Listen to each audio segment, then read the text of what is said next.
제 전공으로 봐서는 뭐 법사위를 간다거나 정무위라거나 이런 쪽이 저와 맞을 것 같기는 하나 상임 부담이 상대적으로 덜한 곳이 외통위, 국방위 이 정도로 이번에 마침 결과난 걸 보니까 문재인 정부 때 3명의 법무부 장관이 모두 국방위 같더라고요.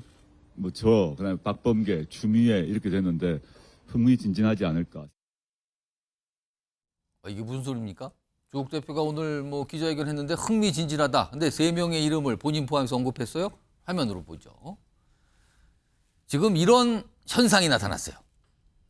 여기 보면 3명입니다. 조국, 추미애, 박범계. 공통점은 문재인 정부 당시 법무장관, 2대 법무장관 조국, 3대 법무장관 추미애, 마지막 법무장관 박범계. 지금 다 현역 의원이죠. 그런데 이번 총선에서 당선이 됐고요. 모두 상임위원회 중에서도 그 많은 상임위원회 중에서도 국방위로 모두 갑니다. 국방위 배정을 받았어요. 본인들 다 희망을 한 거예요, 지금. 그리고요. 이 3명의 인물의 공통점은 문재인 정부 당시 윤석열 대통령, 당시 검찰총장 충돌했던 그런 또 공통점까지 있네요. 자, 이승환 전 행정부. 네.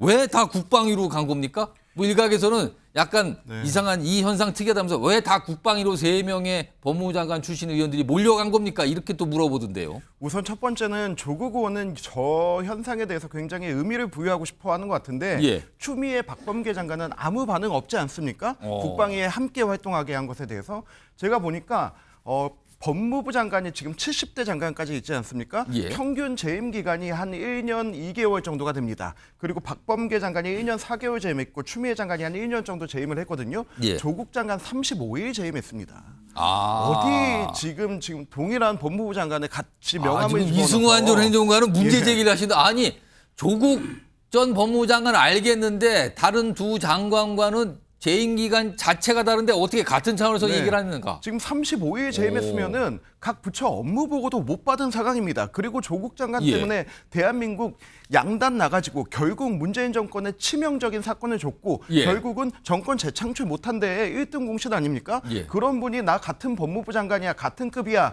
우리 같은 상임위에서 일하게 됐어 하는 부분에 대해서 예. 추미애 의원하고 박범계 의원이 예. 좀 취급하기 싫다, 상대하기 싫다. 그래서 이런 반응이 게- 없는 거다, 그래서. 이래서 반응이 없다고 생각하고요. 예. 그리고 1순위로 외통위를 지원했다고 했는데 예. 외통위에서 가장 중요한 거는 해외 국회의원들과 외국 국회의원들과의 네트워크입니다. 예. 그런데 한 번 이렇게 나가서 해외 순방 가고 외국 의원들과 네트워크를 했는데 다음번에 또 한국 국회 와서 조국 의원 만나야지 미국 의원이나 일본 의원들을 했는데 근데 조국 의원 와서 구치소 가 있으면 이거 정말로 국가적으로 창피한 일이 됩니다. 그렇기 때문에 본인 원하는 상임위 외통에 당연히 갈 수 없는 거고요. 예. 국방위도 정말 중요합니다. 국방이 정말 중요하고 차기 대권 주자들에게 이 요구되는 게 몇 가지 있는데요. 외교안보관 어떠냐, 국방관 어떻게 준비하느냐, 또 복지정책 뭐 가지고 있느냐 이 3가지가 가장 중요한데 그런 차원에서의 국방위를 생각해야지 추미애 의원 같은 경우도 나 여기에 가서 최상병 사건과 싸우겠다, 박정훈 대령의 억울함을 풀겠다 그런 지역적인 거 가지고 국방위를 간 것 자체는 그거는 얼마든지 어떤 수사 과정이나 이런 데서 할 수 있는 거거든요. 예. 그런 국민적 어떤 그 당원들의 감성에 편승해서 하려고 국방위를 선택했다는 것 자체는 저는 이거는 제대로 된 상임위가 과연 운영될 수 있을까 생각하고요. 조국 장관 3대 법무부 장관 다 같이 갔다는 거에 의미 두고 싶어 할지 몰라도 35일 장관이라는 거 기억하십시오. 이거 어디 35일 한 달 조금 장관해놓고 같이 이렇게 약간 비판을 하셨어요, 지금. 자, 그러면요. 일단 3명의 아무튼 뭐 엄격히 따지면 법무장관을 역임했으니까요. 문재인 정부 당시 3명의 법무장관이 굉장히 이례적이라고 볼 수 있어요. 다 같은 상임위에 지금 배정이 돼 있습니다. 다음 준비된 목소리는 추미애 의원 목소리인데요. 일단 좀 들어보시죠. 조속히 국정조사가 필요한 사안이 됐습니다. 군대를 보내는 우리 모두의 국민의 일이기도 하기 때문입니다. 국회가 조속히 나설 수 있도록 저 또한 국회 국방위원 한 사람으로서 국회 분위기를 만들어내고 앞장서도록 하겠습니다. 박지원 교수님, 오늘 추미애 장관이 뭐 국방위를 왜 가지 이건 설명을 안 했어요. 다른 안에 대해서 특히 이제 뭐 최혜병권 요 관련돼서 얘기 좀 했는데 추미애 의원은 왜 국방위를 희망했을까요? 일단은 뭐 원래는 이제 국회의장에 도전을 했었잖아요. 예. 그런데 실패를 했습니다. 예. 그럼 이제 그 다음에 지지자들이 요청한 거는 법사위원장이었어요. 그런데 최다선 의원이 법사위원장에 앉아 있으면 이번 22대 국회 법사위 지금도 논란의 중심에 서 있지만 예. 아마 거의 뭐 난투장이 될 겁니다. 근데 최다선 의원이 그래도 품격이 있지. 거기서 멱살잡이하고 싸우는 이런 데 들어가기가 쉽지가 않아요. 또 예.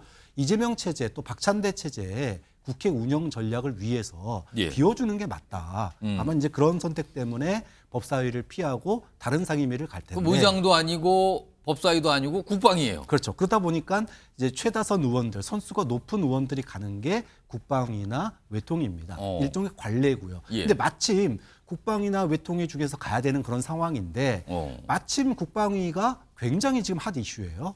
지금 최상병 사건을 둘러싸고 이 군에 특히나 이제 대통령실의 국방 안보 라인, 현 국방부 장관까지 예. 다 지금 이 사건에 연루가 돼 있습니다.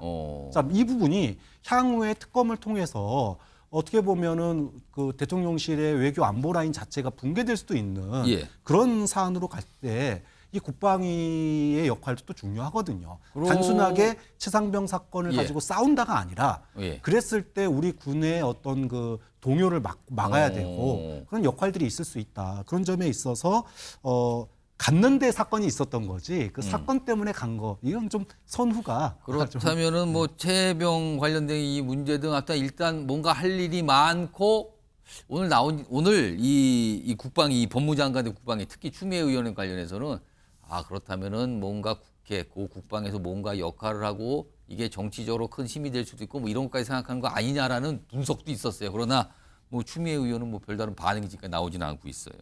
아무튼 굉장히 좀 이례적으로 보입니다.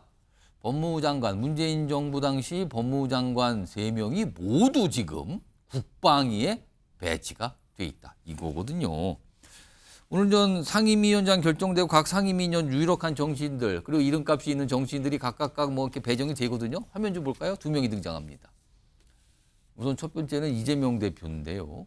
21대 국회는 국방위원회 이번에 외통위로 갔어요. 그리고 이준석 의원은 여가위를 희망했는데 과방위로 갔다고 그러거든요. 본인 희망과 좀 다른데 일단 조기현 부위원장 21대 국방위, 22대는 외통위. 뭔가 굉장히 뭐랄까 이게 일단 사안이 크고 굉장히 거시적이고 이런 거 다루는 곳이다 보니까 이거 대권 주자들의 필수 코스를 지금 뭔가 학습하려는 거 아니냐 이런 시각이 나오는데 왜 외통위로 간 겁니까? 뭐 내심 그런 측면이 있을 수도 있고요. 근데 통상 뭐 당 대표, 다선 중진들이 주로 가는 게 외통이나 국방위였죠. 근데 이재명 대표는 당의 지도부긴 한데 네, 다선은 다선은 아니거든요. 예. 예.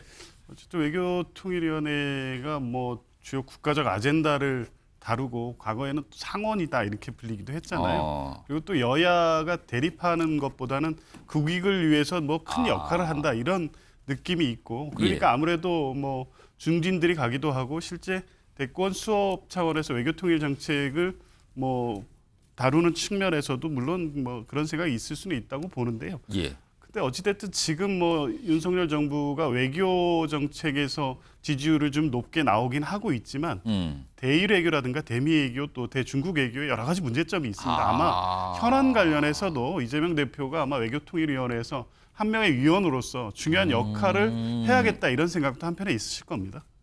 그러니까 지금 전 정부의 외교적 현안에 대해서 좀 파고들 수 있는 여지가 있는 곳이 여기다. 지금 약간 이렇게 판단 보이는데 이승환 행정관은 이유가 어디 있다고 보십니까? 이재명 대표의 상임위 선택을 보면은 참 한결같습니다. 지난번에 국방위에 갔을 때 뭐 정말 국방 정책 보러 가는 거다 생각했는데 보니까 본인이 대선 지고 비는 시간 동안에 국방관연조에 주식 투자하지 않았습니까? 그리고 국방위 가서 비난받았죠. 이번 외통위도 정말로 본인의 방탄을 위해서 선택한 겁니다. 왜냐하면 외통위는 정기국회 기간에 국정감사 21일 갔는데 외교부 통일부 본부감사 제외하고 종합감사 제외하면 2주 이상을 해외에 나가 있습니다.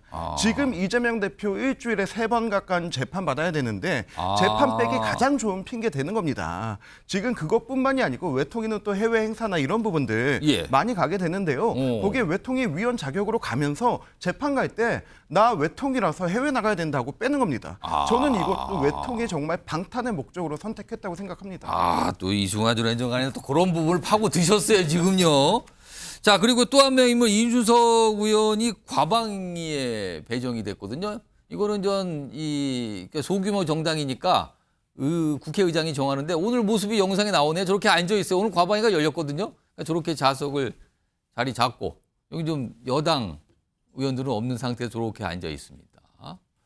자, 근데 최수영 평론가 원래는 여가위 여성가족위원회를 신청했다는데 그렇죠. 그게 안 되고 과방위로 갔어요?